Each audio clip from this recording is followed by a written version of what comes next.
Frères et sœurs de l'émission La manne du ciel. La manne jaillit abondamment du ciel et nous donne la vie de Jésus-Christ. Sans cette vie, nous ne sommes rien du tout. Car c'est cette vie qui est la lumière de nous les hommes. Et quand cette vie est en nous, nous sommes aussi lumière du monde. Et notre lumière doit luire devant tous les hommes, afin qu'ils voient nos bonnes œuvres et qu'ils glorifient notre Père qui est dans les cieux. Cette émission est présentée par le serviteur Jules Comlan Sossou de l'église missionnaire Philadelphie de Christ à Lomé, Togo. Et nous sommes tellement heureux de partager avec vous ces moments de joie.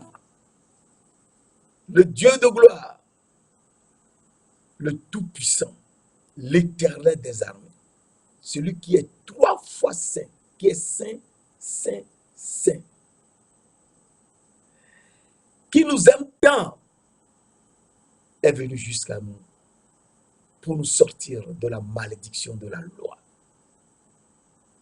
Et il s'est fait malédiction à notre place pour nous racheter. Nous, les descendants de Canaan, qui a été maudit par Noé, son grand-père, à la place de son père Cham. Le Dieu de gloire est venu sur la terre et nous a rachetés de la malédiction de la loi. Et il a fait de nous, les païens, des gens qui bénéficient de la promesse qu'il avait faite, c'est-à-dire son Esprit Saint. Et nous relisons cette partie de l'Écriture qui est tellement importante dans Galates 3, dans Galates 3, verset 13-14, la parole de Dieu nous dit, Christ nous a rachetés de la malédiction de la loi, étant devenu malédiction pour nous, car il est écrit, maudit est quiconque est pendu au bois. Et c'est très important. Pourquoi Jésus-Christ a-t-il été à la croix, à notre place, et a été maudit? C'est très important de savoir cela, car c'est Dieu seul qui maudit. Et il a fait comprendre, d'ailleurs, à Abraham, en lui disant, je bénirai ceux qui te béniront. Et je maudirai ceux qui te maudiront. Donc c'est Dieu seul qui peut bénir et c'est lui seul qui peut maudire. Mais Noé, qui s'était enivré et qui a été vu par Cham, son propre fils, et a été ensuite recouvert de linge par ses 2 premiers fils, Cham et Sem et Japheth. Quand il s'est réveillé de son ivresse, au lieu de réprimander Cham, comme je te l'avais dit la dernière fois, il a maudit son fils, Canaan, qui ne lui a rien fait. Et là, Jésus, le Dieu de gloire, n'a jamais dit qu'il est le Dieu de Noé. Et c'est très important. Dans toute la Bible, nous voyons, je suis le Dieu d'Abraham, le Dieu d'Isaac, le Dieu de Jacob, mais jamais Dieu de Noé. Jamais dans toute la Bible. Donc, il n'était pas d'accord. Et dans le pays de Canaan, le Dieu de gloire le Tout-Puissant a, et c'est très important, le pays où Canaan est resté, il est venu dans ce pays en y faisant venir d'abord Abraham et en montrant à Abraham un jour où Abraham ne pouvait plus avoir d'enfant avec Sarah, sa femme. Sarah avait 90 ans, Dieu lui a donné un fils qui s'appelle Isaac. Et Isaac a grandi à l'âge de 13 ans, 14 ans. Dieu a demandé à Abraham de l'offrir en holocauste sur le mont Moriah. Abraham a eu confiance en Dieu qui lui a donné son fils. À 100 ans, Sarah avait 90 ans, Abraham avait 100 ans. Et il sait que c'est le Dieu Tout-Puissant qui peut tout. Même si l'enfant mourait, il le ressusciterait. Et a amené l'enfant. Et au moment de le tuer, pour l'offrir en holocauste, Dieu lui a dit, n'avance pas la main sur l'enfant, ne lui fais rien. Car je sais maintenant que tu crains Dieu et que tu ne m'as pas refusé ton fils. Et là, Dieu leur a donné un bélier.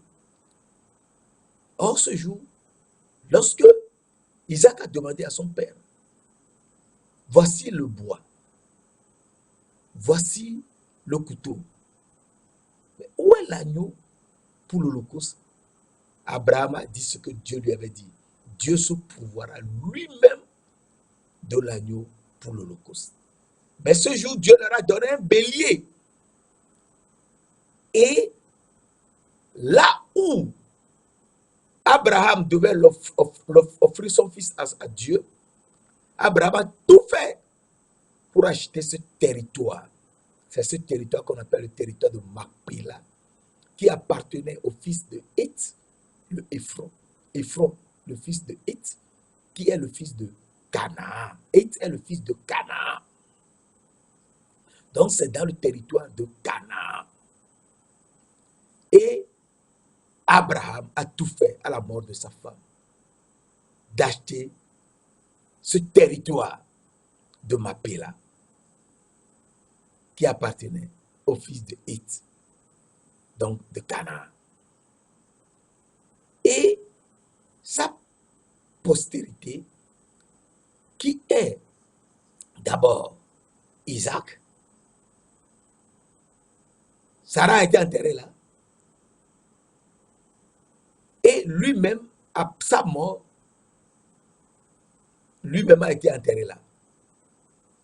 Et Isaac a été enterré là. Rebecca aussi a été enterrée là. Et en fin de compte, ont été enterrés Léa et Jacob. Mais lorsque Sarah était morte, Abraham, qui était toujours dans le pays de Canaan, où il avait acheté le territoire de Macpéla, a pris une femme cananéenne. Canaan, qu'on appelle dans la Bible l'Éthiopie, Jérémie 46, verset 9, Ézéchiel 30, verset 5, Naoum 3, verset 9, c'est très important de le lire. Abraham qui a pris une cananéenne, donc une femme éthiopienne, Ketura, qui lui a fait 6 garçons.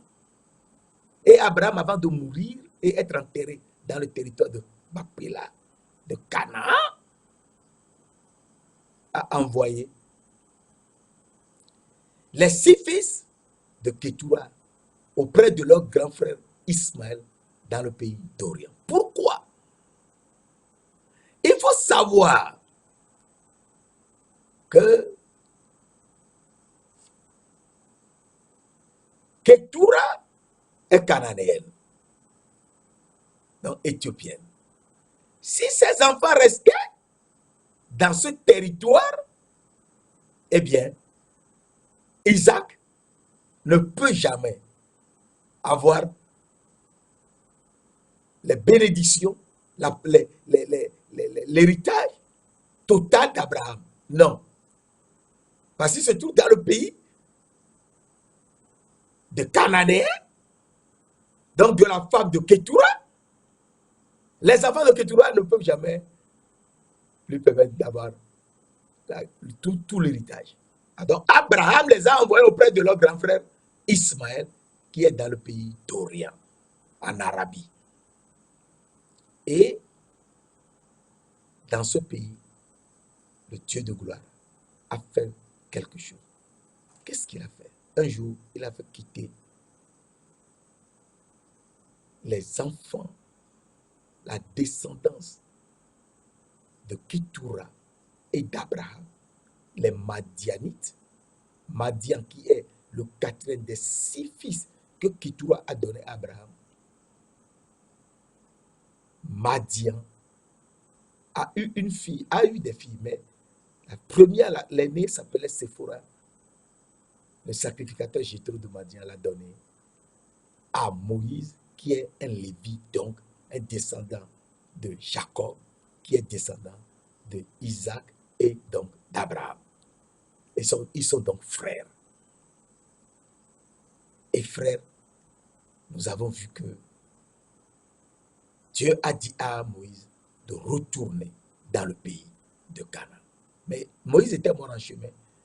Mais sa femme, Séphora, Gershom et Eliezer, ses enfants, sont tous partis dans le pays de Canaan, là qui est le pays de leur grand-mère, Ketura l'Éthiopienne. Et donc, nous comprenons très bien que ces enfants qui étaient partis en Orient n'adoraient plus Dieu tel qu'on l'adore. Et quand bien même ils étaient sacrificateurs et circoncis, c'est très important, ils sont circoncis, ils ne connaissaient pas bien comment leur grand-père Abraham adorait Dieu. Et on les appelait les païens. Mais Jésus-Christ, le Dieu de gloire, le Tout-Puissant, il est venu jusque dans ce territoire de Canaan et a versé son sang pour laver Canaan, toute sa descendance, sa postérité, depuis Canaan jusqu'à nous aujourd'hui, nous laver de toute malédiction. La malédiction que Noé a prononcée sur Canaan, Jésus est venu nous laver de cette malédiction. Et c'est ça que j'utilisais tout à l'heure. Christ nous a racheté de la malédiction de la loi, Galates 3, verset 13. Christ nous a racheté de la malédiction de la loi, étant devenu malédiction pour nous, car il est écrit, maudit est quiconque est pendu au bois. Verset 14. Afin que la bénédiction d'Abraham eût pour les païens son accomplissement en Jésus-Christ, et que nous reçussions par la foi l'Esprit qui a été promis.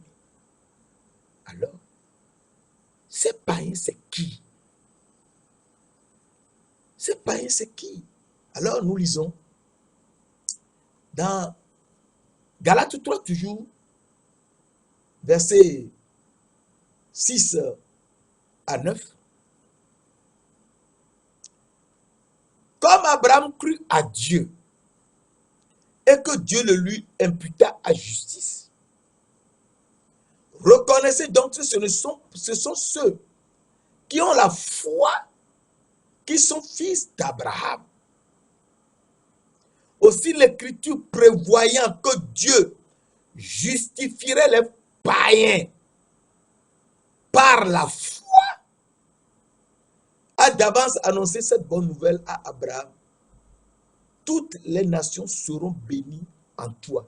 Toutes les nations, tout ça dit, tous les païens, les nations sont les païens. Tous les païens seront bénis en toi. Toutes les nations seront bénies en toi.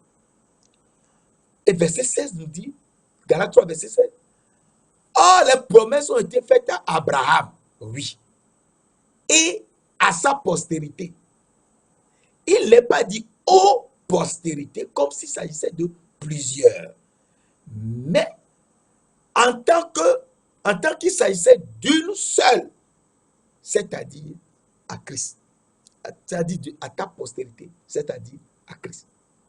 Donc, Christ est la postérité d'Abraham. Comment Christ est la postérité d'Abraham? Christ qui est le Dieu Tout-Puissant. Comment il est la postérité d'Abraham? Eh bien, Abraham, afin que la bénédiction d'Abraham eut pour les païens son accomplissement en Jésus-Christ. Donc, c'est en Christ que le païen doit croire, avoir la foi et être renouvelé comme Abraham lui-même et avoir la bénédiction et avoir l'esprit qui a été promis. Verset 29, Galates 3, verset 29.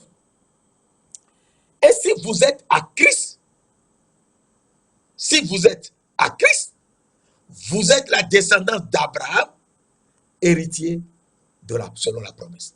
Donc, si vous êtes à Christ, donc vous êtes païen, mais il faut être à Christ, c'est-à-dire il faut croire en Christ, c'est-à-dire avoir la foi en Christ.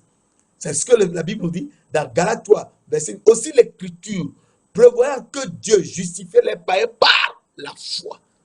Donc, par la foi, ayant la foi d'Abraham, tout païen est justifié. Il est justifié en Christ. Et il devient héritier de la promesse. Et donc, à partir de là, nous devons savoir que le païen, c'est celui qui a la foi en Jésus-Christ. Et s'il a la foi en Jésus-Christ, eh bien, il devient fils du Dieu vivant. Si le païen a la foi en Jésus-Christ, qui est le fils du Dieu vivant, lui aussi, païen, il devient fils du Dieu vivant. N'oubliez pas que je l'avais dit précédemment que Jésus-Christ, dans Matthieu 16, verset 13, a demandé aux gens, qui dit-on que je suis, moi, le Fils de l'homme? Et Pierre a eu la révélation, il a dit, tu es le Christ, le Fils du Dieu vivant. Et Jésus lui a dit, heureux, Pierre Simon, car ce ne sont pas fils de Joël, car ce ne sont pas la chair et le sang, ce ne sont pas la chair et le sang qui t'ont révélé cela, mais c'est mon Père qui est dans les cieux. Donc c'est une révélation. Et ici, nous voyons que ce sont les païens qui ont la promesse d'Abraham en ayant la foi en Jésus-Christ. Et la promesse est là, s'ils ont la foi en Jésus-Christ, ils deviennent héritiers. Et Romains 9 nous dit, Romains 9, verset 23 à 26 nous dit, Romains 9, nous lisons rapidement. Et si Dieu a voulu faire connaître la richesse de sa gloire envers des vases de miséricorde qu'il a d'avance préparé pour la gloire. D'avance, c'est-à-dire avant la fondation du monde. Donc, il a préparé ces vases de miséricorde avant la fondation du monde. Donc, ce n'est pas d'aujourd'hui.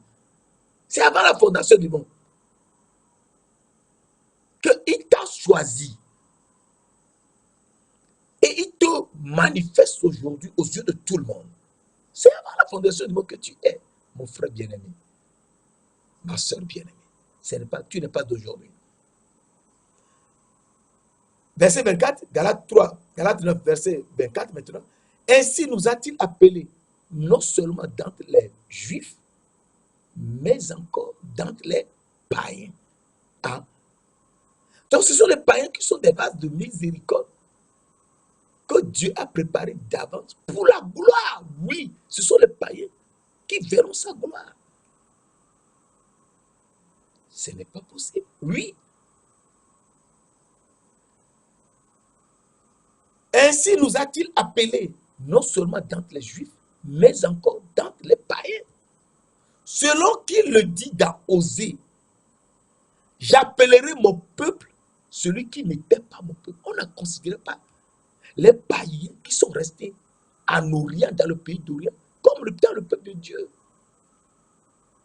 On pensait que ce sont les Juifs, descendants d'Abraham, d'Isaac et de Jacob, qui sont les fils de Dieu. Ils sont les fils de Dieu, c'est vrai.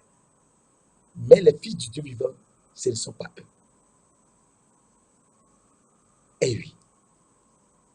Parce qu'il y a les fils de Ketura et d'Abraham qui étaient partis en Orient et qu'on n'appelait pas le peuple de Dieu.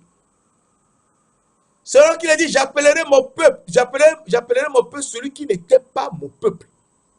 Ils étaient en Orient, on ne les considérait pas comme étant le peuple de Dieu. On ne le considérait pas. Et d'ailleurs, on avait renvoyé Séphora en disant qu'elle est éthiopienne. Nombre 12, verset 1 à 18. Qu'elle était éthiopienne et qu'on l'a chassée. Et bien-aimée, celle qui n'était pas la bien-aimée. Donc, les païens sont les bien-aimés de Dieu, oui. On ne les considérait pas comme bien-aimés, mais ils sont les bien-aimés. Et là où on leur disait, verset 26, et là où on leur disait, vous n'êtes pas mon peuple, c'est-à-dire vous n'êtes pas le peuple de Dieu, ils seront appelés fils du Dieu vivant. Ils seront appelés fils du Dieu vivant, comme Jésus-Christ est fils du Dieu vivant et enterré dans le territoire de Macpéla, en face de Mamré, que Abraham avait acheté. Là où ont été enterrés Isaac et Jacob. Ce territoire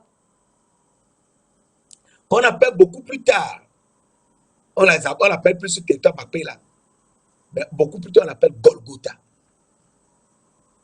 Et là, le riche Joseph d'Arimathée a acheté un tombeau, un tombeau qu'il a creusé dans le roc de Morija, qui est devenu Golgotha. Et dans ce tombeau, il a pris le corps de Christ, l'a enseveli et l'a mis dans le tombeau du riche. Et c'est ça que nous avons vu dans Ésaïe 53, versets 7 à 9. Et c'est très important que je te la relise. Ésaïe 53, c'est tellement important ce verset, afin que nous sachions que Dieu est tellement bon. Il a été maltraité, opprimé. Il n'a pas ouvert la bouche. Semblable à un agneau, qu'on mène à la boucherie, à une brebis muette devant ceux qui l'attendent, il n'a pas ouvert la bouche. Verset 9. On a mis son sépulcre parmi les méchants, son tombeau avec le riche.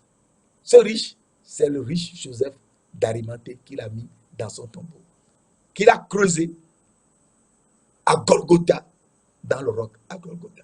Et on a mis Jésus dans ce tombeau. Eh bien, nous voyons que ce sont les païens qui sont les fils du Dieu vivant.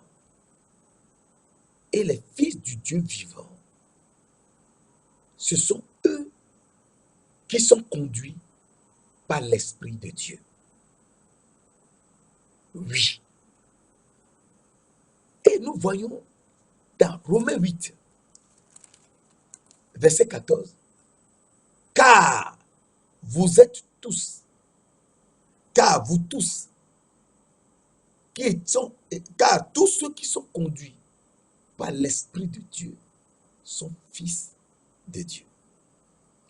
Car tous ceux qui sont conduits par l'Esprit de Dieu sont fils de Dieu. Donc, il faut être conduit par l'Esprit de Dieu et être fils de Dieu.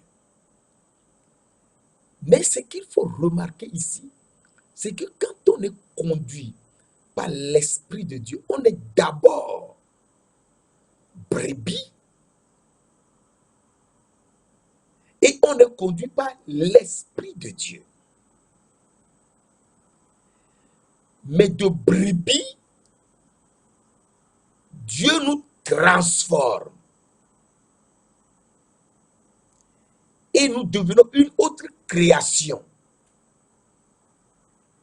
Et c'est très important. Dieu nous transforme et nous devenons une autre création. Et les choses anciennes passent. Et toutes choses deviennent nouvelles. 2 Corinthiens 5, verset 17. Et lorsque toutes choses deviennent nouvelles, nous ne sommes plus des brebis, mais nous sommes aujourd'hui des agneaux. Et en tant qu'agneau, il faut savoir que Dieu nous a révélés en tant qu'âme vivante dans le sang de Christ comme un agneau, sans défaut et sans tache. 1 Pierre 1, verset 19 à 22. Et il nous régénère. Il nous régénère et nous devenons une semence incorruptible. Et nous avons la parole vivante et permanente de Dieu en nous. Et nous sommes des agneaux. Il nous régénère. Nous sommes une nouvelle création. Les choses anciennes passent. Toutes choses deviennent nouvelles. Et nous sommes régénérés. Je te lis cela. 1 Pierre 1, verset 22-23. Ayant purifié vos âmes en obéissant à la vérité, pour avoir un amour fraternel sincère, aimez-vous les uns les autres de tout votre cœur. Verset 23, que je te dis. Puisque vous avez été régénérés, non pas une semence corruptible, mais pas une semence incorruptible, par la parole vivante et permanente de Dieu. Donc nous sommes régénérés. Nous sommes une nouvelle création. Et nous devenons des agneaux. Comme Jésus-Christ est l'agneau de Dieu et nous a révélé dans son sang. Aujourd'hui, nous aussi, nous redevenons des agneaux. Et c'est ce que Dieu nous montre dans Jean 21, verset 15. En disant, Père mes agneaux. Jean 21. Et c'est très important. Jean 21, qui est un verset tellement important. Après qu'ils eurent mangé, Jésus dit à Simon Pierre, Simon, fils de Jonas, m'aimes-tu plus que de même ceux-ci? Pierre répondit, oui, Seigneur, tu sais que je t'aime. Jésus lui dit, paie mes agneaux. Et dans toute la Bible, il n'y a que ce passage où Jésus dit à Pierre, paie mes agneaux. Dans le verset 16 et 17, il a dit, paie mes brebis. Dans le verset 17, il a dit, paie mes brebis. Mais paie mes agneaux, ce n'est que dans Jean 21, verset 15. Et donc, ce sont les agneaux que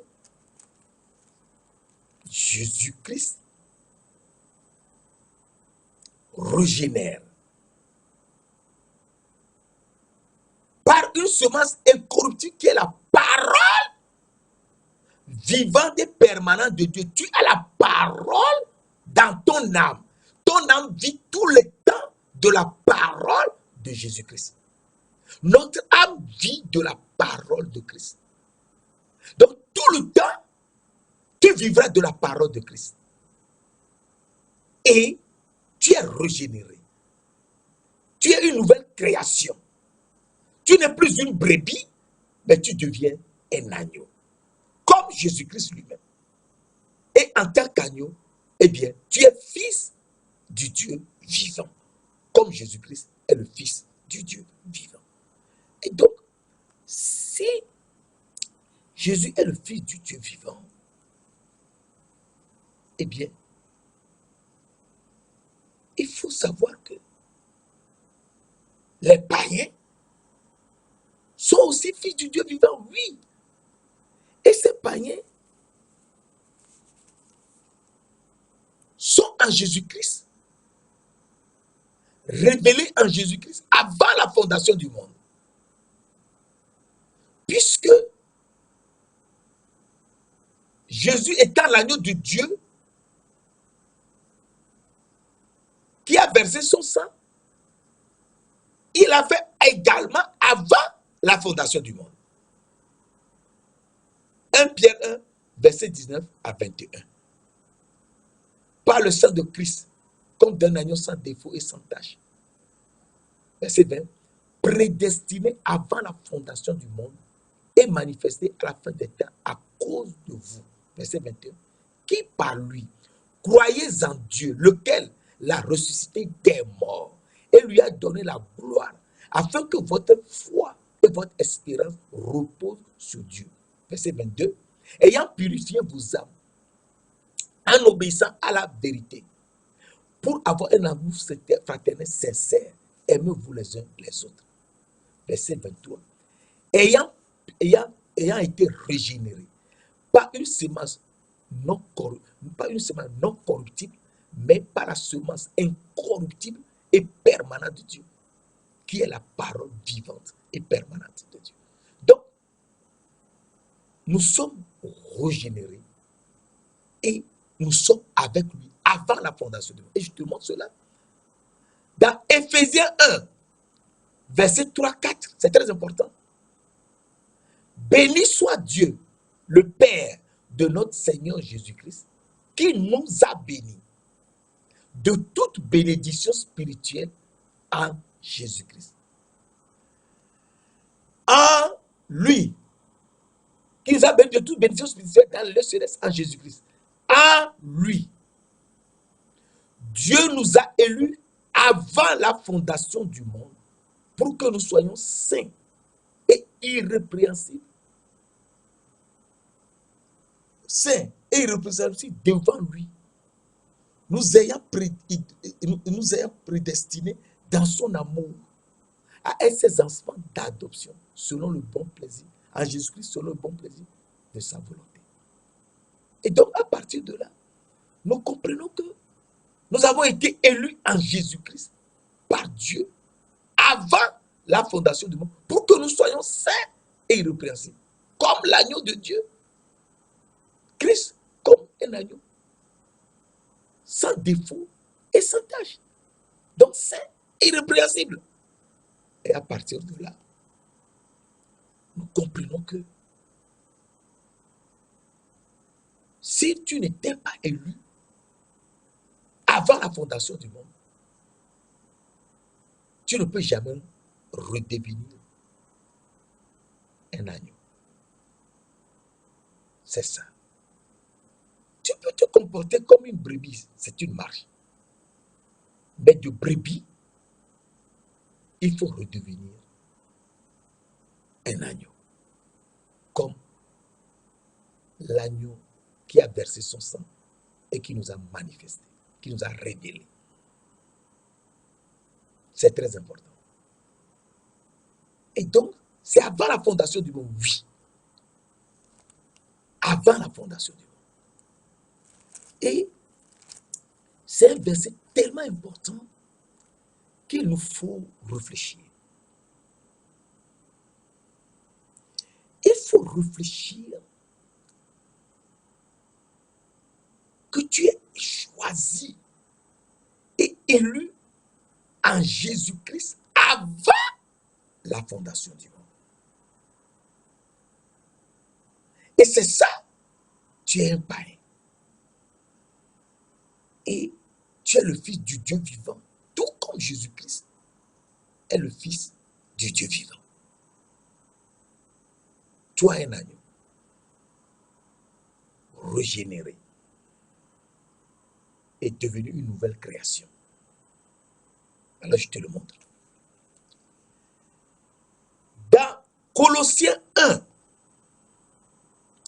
verset 26-27, qui est un verset tellement important. Dans Colossiens 1, verset 26-27, nous lisons le mystère caché de tout temps et dans tous les âges. Ah bon? Oui, Dieu a caché un mystère de tout temps et dans tous les âges. De tout temps, c'est-à-dire avant la fondation du monde, et dans tous les âges après la fondation du monde. Il a caché. Le mystère caché de tout temps et dans tous les âges. Mais révélé maintenant à ses saints. Donc, c'est un mystère qui est caché de tout temps et dans tous les âges, mais qui est révélé maintenant au sein de Dieu. Et qui sont ces saints à qui Dieu a révélé son mystère? Qui sont ces saints à qui Dieu a révélé son mystère? Et c'est très important. Il faut connaître ces saints à qui Dieu révèle son mystère. Et c'est très important. Parce que si tu n'as pas la révélation, tu diras les choses qui te plaisent, d'accord, mais ça n'a rien à voir avec ce que le Seigneur nous dit. C'est à qui? Le mystère caché de tout temps dans tous les âges, mais révélé maintenant à ses saints. Qui sont ces saints? Eh bien, la parole nous en parle. La parole nous en parle. Et je te l'avais montré la dernière fois, je te répète encore. Moi, je ne vais que me répéter. Dans Matthieu 11, verset 27, la parole nous dit: toutes choses m'ont été données par mon Père. Et personne ne connaît le Fils si ce n'est le Père. Personne non plus ne connaît le Père si ce n'est le Fils. Et celui à qui le Fils veut le révéler. Ah, donc ce n'est que le Fils qui peut te révéler le Père. Sinon, tu n'as pas, tu ne connaîtras jamais le Père. C'est clair. Personne n'a jamais vu Dieu si ce n'est le Fils qui est dans son sein. C'est celui-là. C'est celui-là qu'il a fait connaître. Et donc, qui sont ceux-là qui ont la révélation?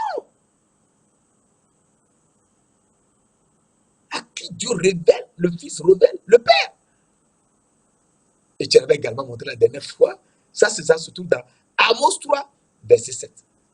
Car le Seigneur Dieu Tout-Puissant, l'Éternel des armées, ne fait rien sans avoir révélé son secret à ses serviteurs, les prophètes. Donc, ce sont les serviteurs qui sont prophètes, à qui Dieu révèle son secret. Ce sont les saints. Et donc,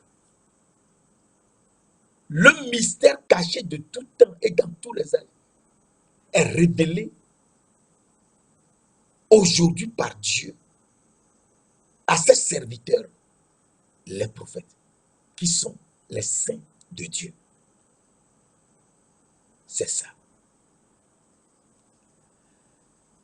Verset 26, Colossiens verset 26, le mystère de tout caché de tout temps et dans tous les âges, mais révélé maintenant à ses saints, verset 27, à qui Dieu, les saints à qui Dieu a voulu faire connaître a voulu faire connaître quelle est la glorieuse richesse de ce mystère parmi les païens. Bon.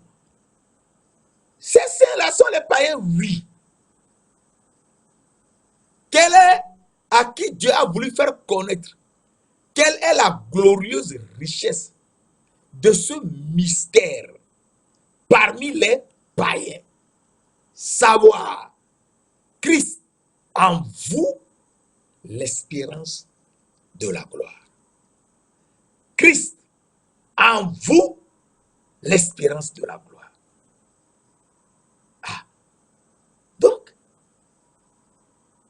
l'espérance de la gloire que Dieu nous a donnée dans 1 Pierre 1, versets 19 à 21, mais par le sang de Christ, comme d'un agneau sans défaut et sans tache, prédestiné avant la fondation du monde et manifesté à la fin des temps à cause de vous, qui par lui croyez en Dieu, lequel l'a ressuscité des morts et lui a donné la gloire, afin que votre foi et votre espérance reposent sur Dieu. Ici, maintenant, on nous dit à qui Dieu a voulu faire connaître quelle est la glorieuse richesse de ce mystère parmi les païens, savoir Christ en vous, l'espérance de la gloire. Ah. Et donc, si Christ est en toi, tu deviens un agneau et tu as l'espérance de la gloire. Christ en toi, oui, Christ doit être en toi. Et si Christ est en toi, tu deviens le temple du Saint-Esprit. Si Christ est en toi, tu deviens le temple du Saint-Esprit. Alors je te montre, et c'est là que tu comprends ce que je te lisais tout à l'heure dans Galates 3, verset 14. Afin que la bénédiction d'Abraham eût pour les païens son accomplissement en Jésus-Christ et que nous reçussions par la foi la promesse, l'Esprit qui a été promis. Et nous voyons Christ en vous, l'espérance de la foi, l'espérance, Christ en vous, l'espérance de la gloire. Nous lisons dans 1 Corinthiens 3, verset 16, comment Christ est en nous. 1 Corinthiens 3, verset 16. Ne savez-vous pas, 1 Corinthiens 3, verset 16, ne savez-vous pas que vous êtes le temple de Dieu et que l'Esprit de Dieu habite en vous? Et que l'Esprit de Dieu habite en vous.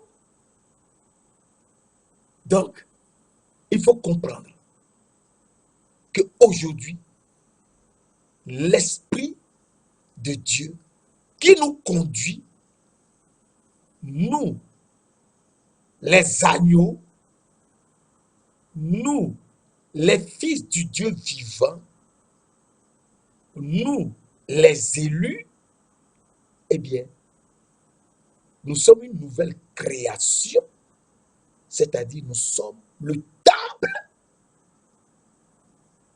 de Dieu. De 1 Corinthiens 3, verset 7, ne savez-vous pas que que vous êtes le temple de Dieu et que l'Esprit de Dieu habite en vous. Si l'Esprit de Dieu habite en nous, eh bien, l'Esprit de Dieu vient en nous avec l'arche de Dieu qui n'est plus dans la synagogue à Jérusalem. Non, ça ne se trouve plus là-bas. L'arche est perdue depuis. L'arche est perdue, oui, l'arche est perdue. Je te lis rapidement dans Matthieu 27. Matthieu 27, verset 51 à 51. Matthieu 27, verset 51. Et voici le voile du temple se déchira en deux, depuis le haut jusqu'en bas. Pourquoi le voile du temple s'est-il déchiré à la mort de Jésus sur la croix? Est-ce que tu as posé une fois cette question? Mon frère, ma soeur. C'est des questions qu'il nous faut nous poser. Pourquoi? Lorsque Jésus est mort sur la croix, le voile du temple s'est déchiré dans le temple depuis le haut jusqu'en bas. Tout simplement pour que tout le monde voit que l'arche de l'alliance du Dieu Tout-Puissant n'est plus dans la troisième partie, dans le Saint des Saints. L'arche n'est plus là. Mais les sacrificateurs vont tout le temps, chaque année là-bas. Ils voient bien qu'il n'y a plus l'arche. Mais reviennent dire que Dieu leur a dit ceci, cela. Que Dieu leur a révélé ceci, cela. Alors que ce sont des mensonges. Il faut faire très attention avec le Seigneur Dieu de gloire. Nos mensonges peuvent nous tuer. L'arche a disparu. Et les gens même ne s'en souviennent plus. Oui, les gens ne s'en souviennent plus. L'arche a disparu. Et je te montre, quand l'arche a disparu, ce qui s'est passé. L'arche a disparu. Et c'est très important de le savoir. Dans Jérémie 3, verset 16, Jérémie 3, verset 16, la parole de Dieu nous dit, et c'est très important, Jérémie 3, verset 16, lorsque vous aurez multiplié et fructifié dans le pays, en ces jours-là, dit l'Éternel. En ces jours-là, dit l'Éternel, on ne parlera plus de l'arche. On ne parlera plus de l'arche de l'alliance. Elle ne viendra plus à la pensée. On ne se la rappellera plus. On ne s'apercevra plus de son absence. Et l'on n'en fera point une autre. Jérémie 3, verset 16. L'arche est perdue. L'arche ne se trouve plus dans le temple. Et les gens ne s'en apercevront plus. L'arche n'est plus. L'arche que Dieu a donné, ça n'existe plus. L'arche a disparu. Et Jésus, à sa mort, a fait déchirer le voile du temple qui couvre le lieu très saint où se trouve l'arche de l'alliance pour que tout le monde voit qu'il n'y a plus l'arche. Et aujourd'hui, dans toutes les synagogues, partout, il n'y a plus un lieu très saint où se trouve l'arche de l'alliance. Les gens même ne s'en aperçoivent même plus. Mais c'est écrit dans Jérémie. Et donc, Dieu nous a fait cela et il vient en nous. Il vient en nous et fait de nous son temple. Vous êtes le temple du Dieu. Je lisais tout à l'heure dans 1 Corinthiens 3, verset 16. Ne savez-vous pas que vous êtes le temple de Dieu et que l'Esprit de Dieu habite en vous? Si nous sommes le temple de Dieu et que l'Esprit de Dieu habite en nous, eh bien, le temple de Dieu que nous sommes, il faudrait que dans ce temple aujourd'hui, il y ait l'arche de l'alliance en nous, dans notre corps, afin que nous soyons le temple de Dieu et que nous soyons sûrs que l'Esprit de Dieu habite en nous. Il n'est pas seulement, il ne demeure pas seulement avec nous, mais il est en nous. Et donc, dans le psaume, ça se trouve dans le psaume. Vous voyez mes frères et mes sœurs, dans le psaume. Dans le psaume 132, verset 8, la parole de Dieu nous dit, lève-toi, éternel. Psaume 132, verset 8. Lève-toi, éternel. Viens à ton lieu saint, toi et l'arche de ta majesté. Viens, éternel, viens à ton lieu saint, toi et l'arche de ta majesté. Et donc, lorsque Dieu fait de nous son temple, et que l'Esprit de Dieu habite en nous, l'Esprit vient en nous avec l'arche de l'Éternel. Et nous avons la parole permanente et vivante de Dieu. Et nous devenons une autre création. Les choses anciennes passent. Voici toutes choses deviennent nouvelles. Et nous sommes l'agneau de Dieu, tout comme Jésus-Christ est l'agneau de Dieu. Et tout comme Jésus-Christ est le Fils du Dieu vivant, nous aussi, nous sommes fils du Dieu vivant. Saint-Esprit, Esprit de Dieu vivant, Esprit trois fois saint, conduis-nous dans la vérité. C'est toi qui as fait de nous ton temple, le temple de Dieu. Tu es en nous. Montre-nous la vérité et conduis-nous et enseigne-nous à pardonner aux autres leurs offenses, afin que notre Père qui est dans les cieux nous pardonne aussi.